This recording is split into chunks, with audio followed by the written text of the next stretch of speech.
Hey, what's up, y'all? This is Rodney, and I'm back, and I wanted to come and just run my mouth for a quick second, and then I gotta go get in the bed. All right, so listen. Who are we talking about?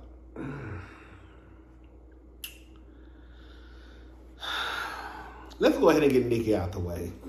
We're gonna go ahead and get Onika and her man, her protector, her head of household, right? The leader of the family out of the way.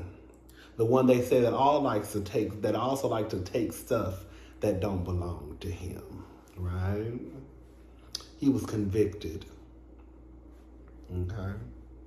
All right. So anyways, according to Hollywood Unlocked, they say, hold on, the famous couple, Kenneth Petty and Onika, Nicki Minaj is what people call her, is currently in a lawsuit with Jennifer Hough, the woman who accused Minaj's husband of the R word in 1994.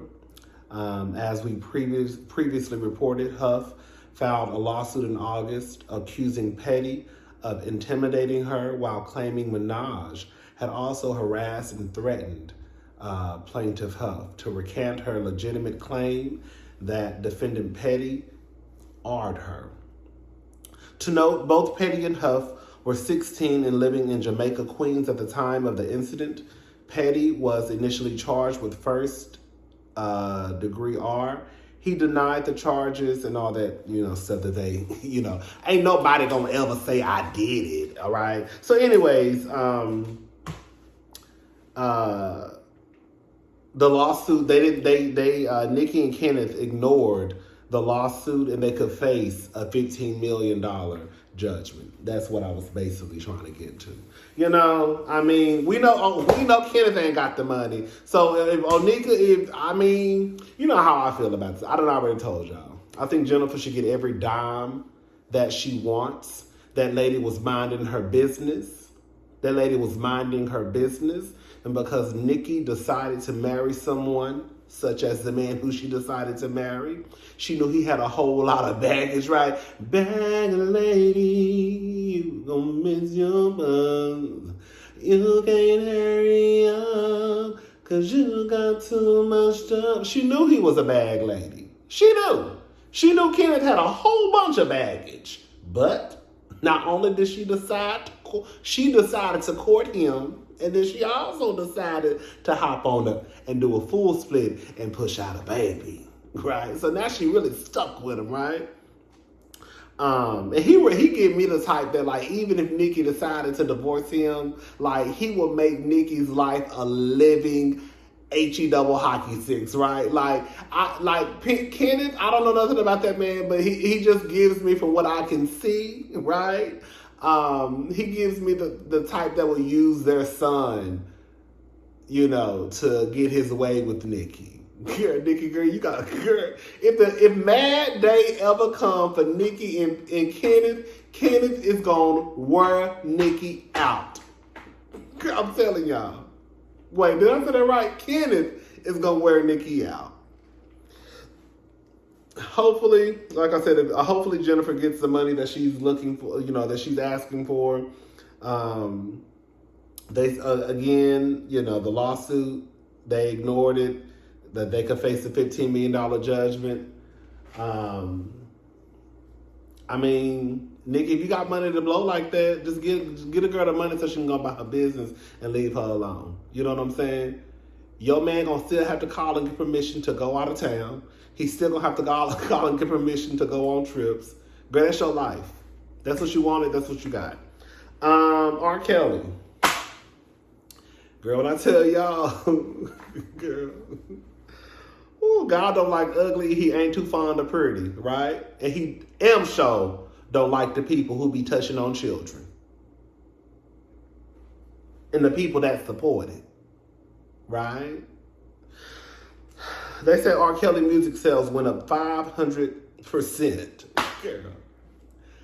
R. Kelly's music sales went up 500% after his guilty verdict. Now, This tea is according to who? Was it the Neighborhood Talk? Yes, the Neighborhood Talk. According to Rolling Stone, in the week from Monday, September the 27th, the day he was convicted, through to Sunday, October 3rd, R. Kelly's on-demand audio streams were up 22%, while video streams were up 23% compared to the previous 7 days. His music also saw double-digit growth in streams and a triple-digit growth in sales, with overall streams jumping from 11.2 million to 13.4 million. Album sales went up to 517%. Girl. Let me tell you one thing. Ooh, baby. Girl, y'all know I don't have no pants on. But girl, let me tell y'all one thing. One thing about it, two things for sure. One thing I know is that when it comes to anyone that is a predator in the family, anytime it comes to someone who terrorizes little children, baby, let me tell you something. The people don't care. They don't care. They don't care. Now, let me tell you something. I have told y'all this, and this is where you may call me a hypocrite, and I'm okay with that, right? I don't listen to R. Kelly's music, his personal catalog.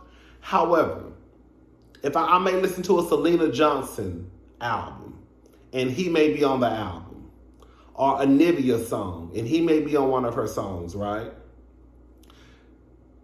But I do have a line that I have decided to draw in the sand, and that is going over to his own personal catalog. Girl, I cannot listen to The Greatest Sex, and girl, the whole time I'm going to be thinking, you done wrote this song about some little 15-year-old girl, or some little 14-year-old girl, or some 15-year-old boy, or whoever it was, right? I can't do it. I don't understand how people can listen to his music. You know, I know people who still support R. Kelly and his music. You know, I side out of girls. I'm side eyeing the girl. But everybody, some of y'all still stepping in the name of love. He gonna be stepping into prison in a couple of months. When do he get sentenced, right? That's what I want to know. Because I know, they say he can serve up to 140 years in prison. Girl, he gonna be stepping all up in that prison. But let's go ahead and talk about Saweetie. Saweetie and Too Short. They say this was actually from a very old clip. Well, okay, I added some onto it. Not to say that it was from a very old clip, but this was from an old clip that resurfaced. It was a conversation between Saweetie and Too Short.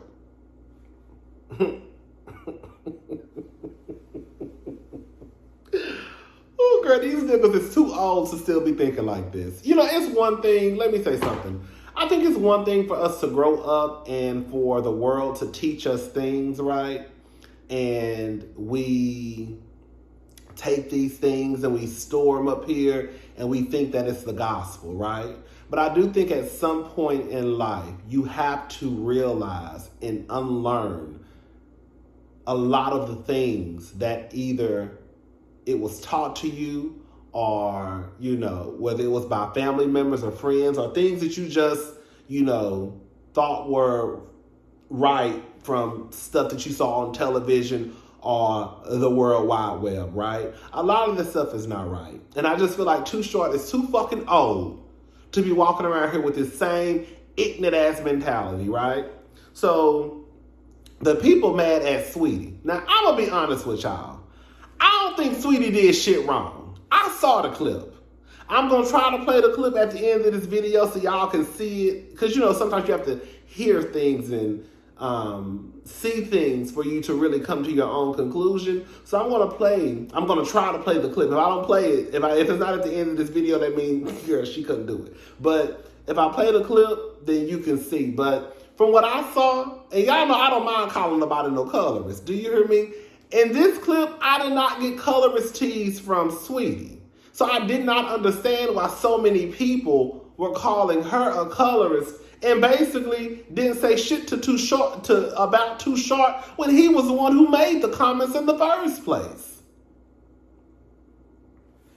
So this is what I'm going to read what he said. Again, I'm going to try to play the clip at the end of this video. So this is according to Yahoo Life. Saweetie caught heat this weekend when an old video of a conversation she had with rapper Too Short resurfaced. In the clip, you hear Too Short say that he loves biracial women and that he's never fallen in love with anybody who wasn't mixed. This is what he says. Quote, "Mixed heritage women have always been my favorite. I don't think I've ever fallen in love with a woman that wasn't mixed." And then in response to that, Saweetie is like, really? Really? It was more of a sarcastic, like nigga, for real? Like, nigga, are you serious? That's how I took the really from Saweetie. I didn't take it as though she was like agreeing with him. It was more like, nigga, you sound stupid. Like, really, nigga? Really? That's what you want to say, nigga, but she ain't say nigga. He continued, "I feel that way about life too. Like, biracial babies are, you can take the two ugliest people from different races and make a baby, and that baby will just be beautiful. It happens all the time. Let me just say this right now. That's a motherfucking lie. I done seen some ugly ass biracial children. Don't ever get it twisted. It's some ugly little motherfuckers running around the world that's biracial. Please stop thinking just because you go and you get with another race that your kid gonna come out to be cute. I ain't gonna name no kids, but I can name some grown people. Look at Drake. Let Drake shave that beard off. Drake looked like he was in a class with 4 other people, and the teacher was one of them. Drake not gonna shave that beard off his face because he know what he gonna give when that hair come off. Okay? Right?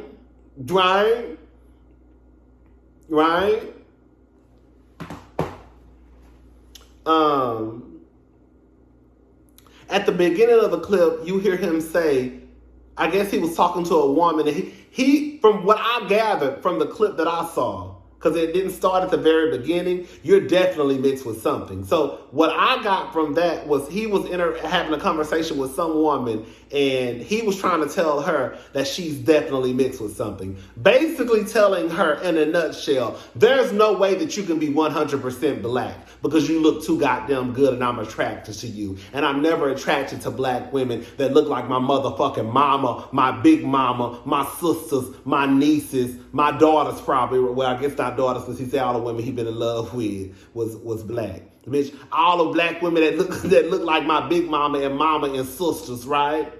I know you got to be mixed with something. Because you ain't black and you look like that. You're too short, you are too motherfucking old to be this goddamn ignorant.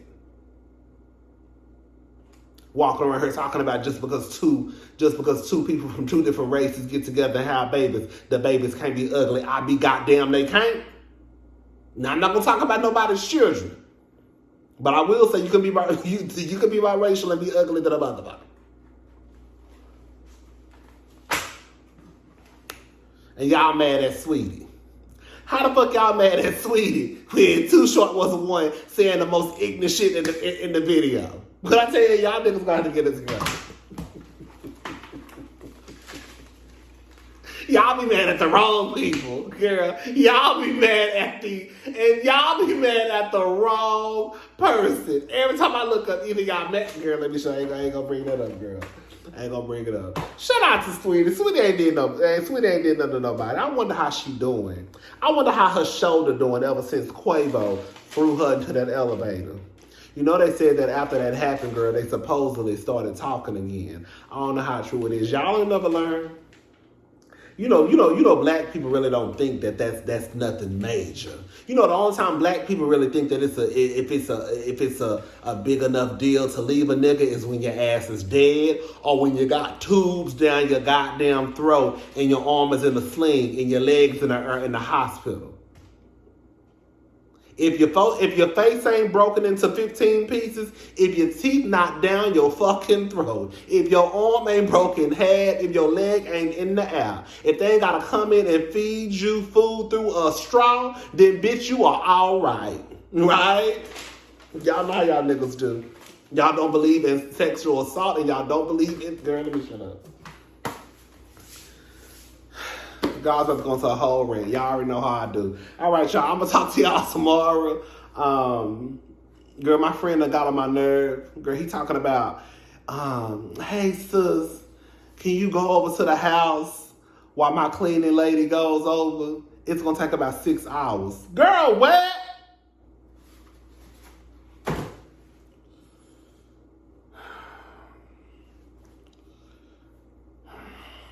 Girl, he out of town.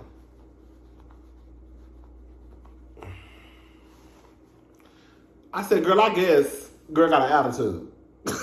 Girl, I guess. All right, girl. Ooh, girl, thanks, girl. I love you. Girl, I need you to be there at 8:38. Now, y'all know I'm not no morning fish. Y'all know I'm not morning fish. That's why I'm really trying to go to bed. Because I know, bitch, if I don't go to bed right now, bitch, I'm going to have a whole attitude trying to get up out that bed to go over and sit at his house and make sure these cleaning people don't steal shit. Girl, he said it's going to take them like 6 hours to clean that house. Girl. And I bet you the house not even dirty, girl. That's the real game.